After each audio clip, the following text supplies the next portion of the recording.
This video helps us understand conflict and how we can manage conflict to achieve success as a leader. Before continuing, pause this video and take the TKI Thomas Kilmann Conflict Management Assessment located in Blackboard. It is better to assess yourself before you learn specifics about the topic so that bias in assessing yourself is reduced. The objectives of this video are to understand conflict management and its importance to leadership. You will also understand your ability to manage conflict in the context of leadership and how you lead others.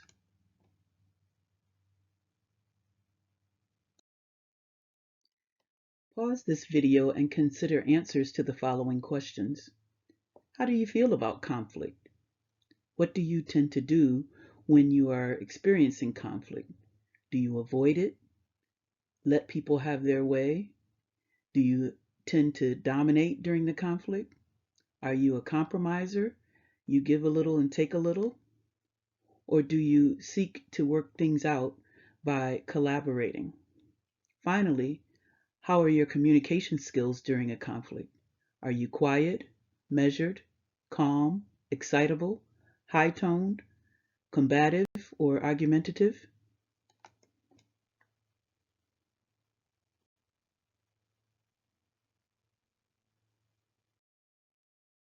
Wilmot and Hawker contend that conflict is a felt struggle between two or more interdependent individuals over perceived incompatible differences in beliefs, values, and goals, or over differences in desires for control, status, and connectedness.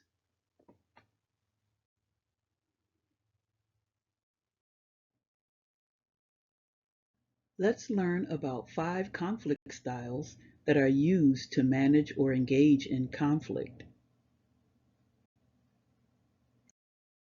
A conflict style is a patterned response that people use when approaching conflict. In the Thomas Kilmann conflict styles model, conflict styles vary along 2 dimensions, assertiveness and cooperativeness. Assertiveness refers to attempts to satisfy one's own concerns, while cooperativeness represents attempts to satisfy the concerns of others. On these 2 continua, the Thomas Kilmann model identifies 5 different styles.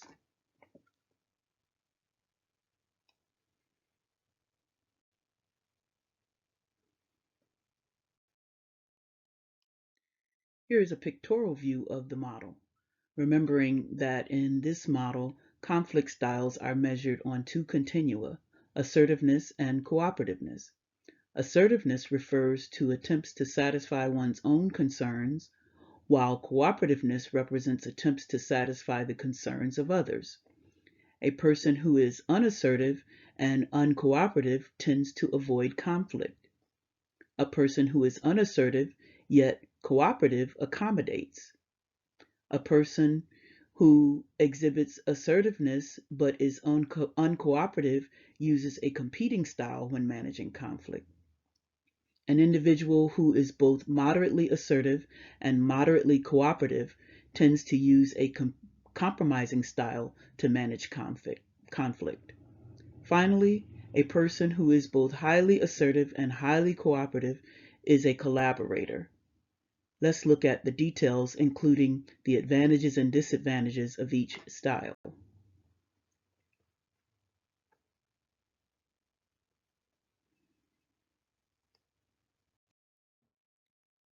People who use the avoiding style are low in both assertiveness and cooperativeness. They are not interested in satisfying their own concerns or the concerns of others. When the issue is trivial, this may be okay, but when it is an issue that must be addressed, this can be detrimental to the organization. Sweeping things under the rug because we are uncomfortable confronting it causes lumps in the rug on the floor that we and others can trip on later on. Avoiding conflict, however, provides a necessary or may provide a necessary cooling off period where issues can be revisited when cooler heads prevail. But for major issues, avoiding conflict could be counterproductive, lead to stress, and further conflict. This static approach does nothing to solve problems. Many problems will not just go away on their own. Is this your style most often? Has it brought you success? When are those times you believe it has dampened your success?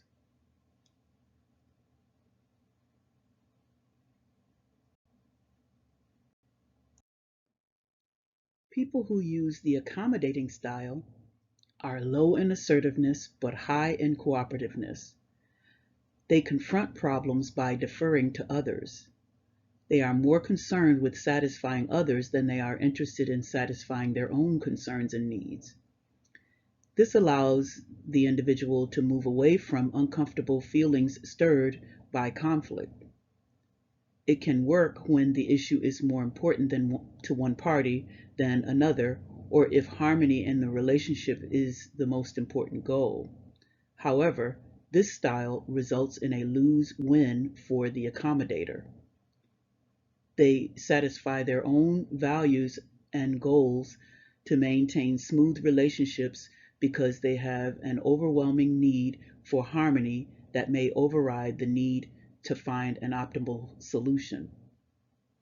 People who are accommodating often go through life dissatisfied, unfulfilled, and not self actualized. At some point, they find that they are unhappy and wonder why they haven't reached the levels of success and goals they desire. They may even begin to wonder why the organization, department, or team they lead is not successfully reaching the goals that are set. Is this your style most often? Has it brought you success? When are those times you believe that it has dampened your success?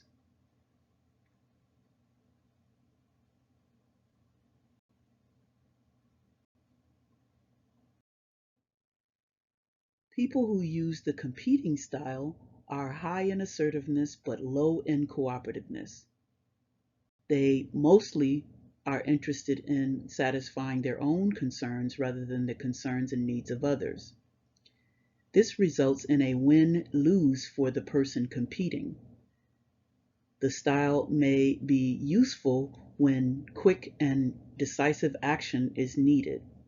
Some say it can generate creativity and challenge participants to make their best efforts, but only if both sides are competing.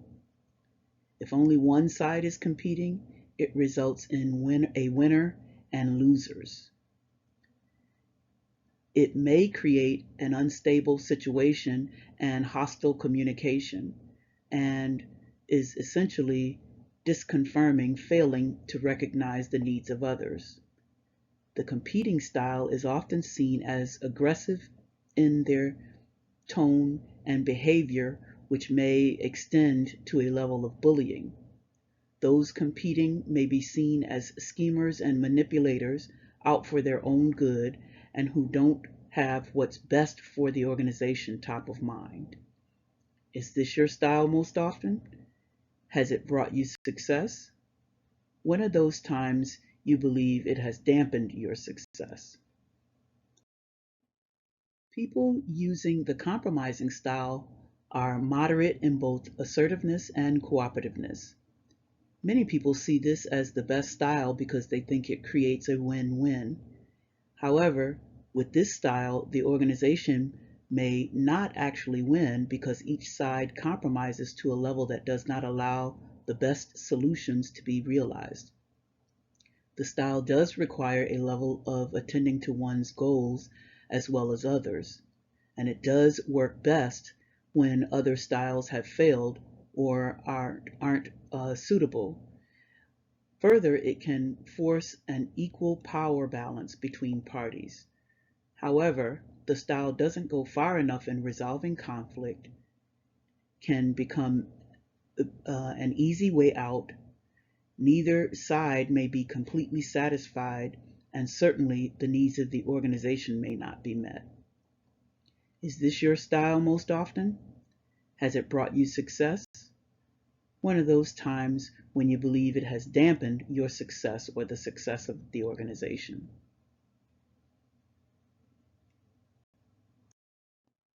Those using the collaborating style are high in both assertiveness and cooperativeness. This is the ideal style because it confronts conflict and then uses it to produce positive outcomes. It sets up a win-win dynamic that cannot be reached with use of the other four styles. In the collaborative dynamic, individuals are effective communicators, relationships are strengthened, negotiated solutions are more cost effective in the long run, but an environment of collaboration must be cultivated in the organization or on the team. The collaborative style does demand energy, hard work, shared control, and shared responsibility, and takes time to identify areas of agreement and select mutually satisfying solutions. Is this your style most often? Has it brought you success? Has your organization or team cultivated a collaborative environment? What impedes collaboration in your organization or on your team? And how can change be made to improve in these areas?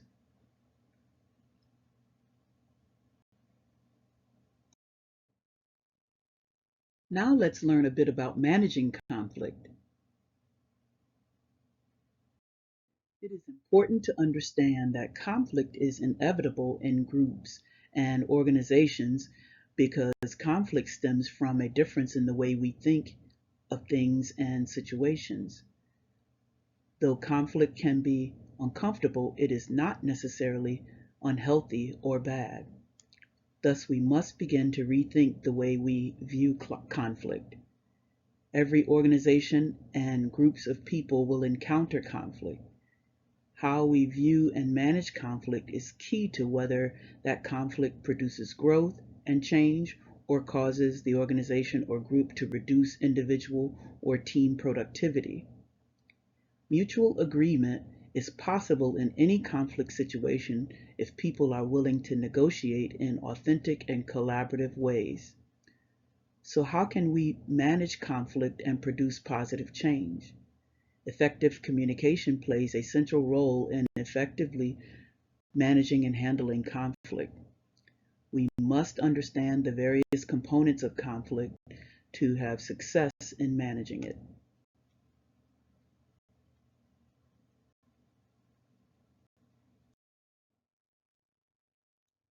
Intrapersonal conflict is discord that occurs within an individual and involves dynamics of one's personality.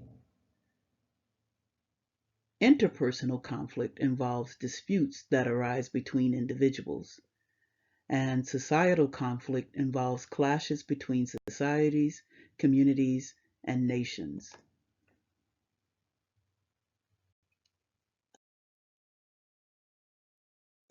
There are several aspects or facets of conflict, including struggle, interdependence, feelings, and differences.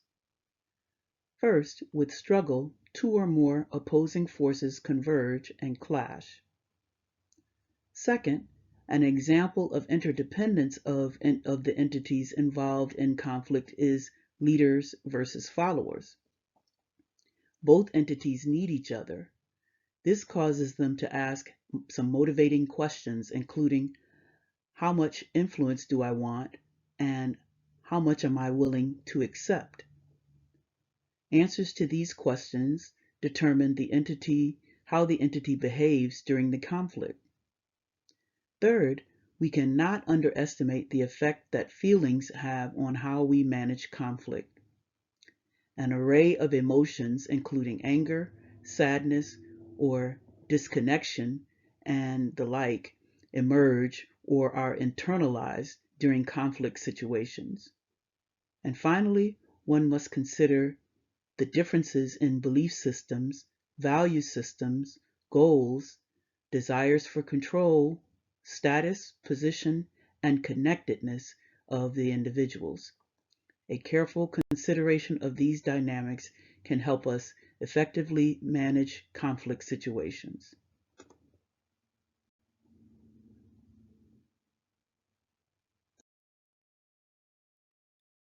It is important to consider messaging during conflict situations on two dimensions: content and relationship.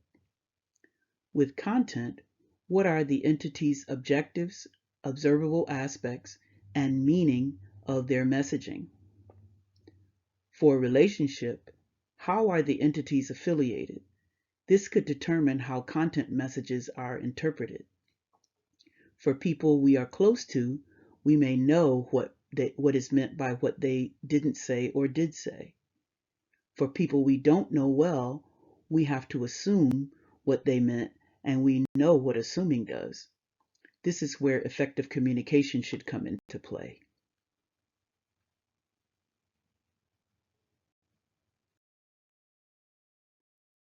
Content and relational conflict are broken further into subcategories.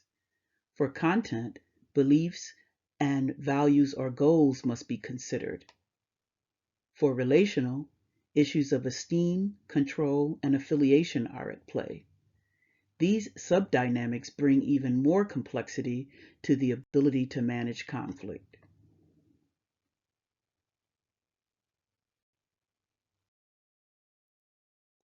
Content conflict pertaining to beliefs occurs when the individual's viewpoints are incompatible.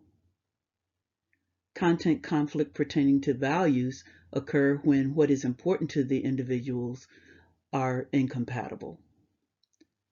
Content conflict pertaining to goals occurs when the individuals have different and competing goals.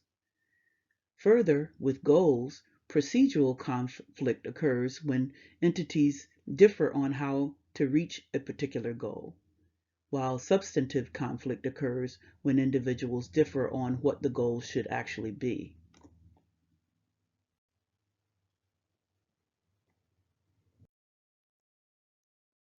Relational conflict, also known as personality clashes, are centered on issues of esteem, control, and affiliation.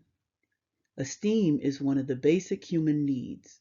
With esteem, we desire to have an effect on our surroundings and be seen as worthy of respect. When our esteem needs are not met, we experience relational conflict. Everyone wants their own esteem needs satisfied. When either party feels they are not receiving sufficient validation, a conflict occurs. Control issues are common in interpersonal relational conflict because each of us desire to have an impact on others. Having control increases our feeling of potency and minimizes feelings of helplessness. Conflict often results when we see each other hindering us or limiting our control, and each of us seek different levels of control, and our control needs may vary at different times.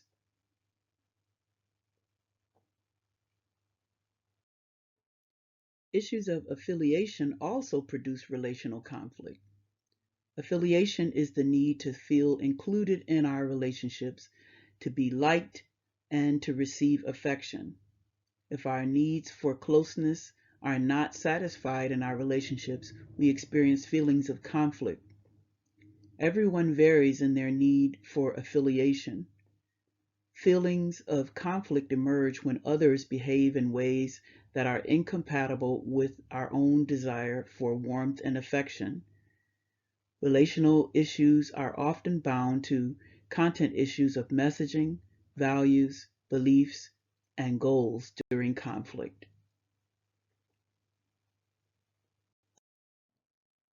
Pause the video now and take some time to reflect on the following questions. What is the impact of the lack of conflict management within an organization or team? How is conflict currently handled in your workplace or on your team? What changes could be made to better manage conflict in your workplace or on your team? What specific changes do you yourself need to make to better manage conflict?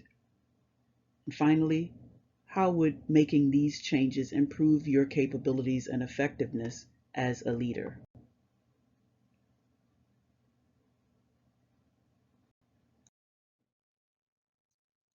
This video helped us understand conflict and how we can manage conflict to achieve greater success as a leader.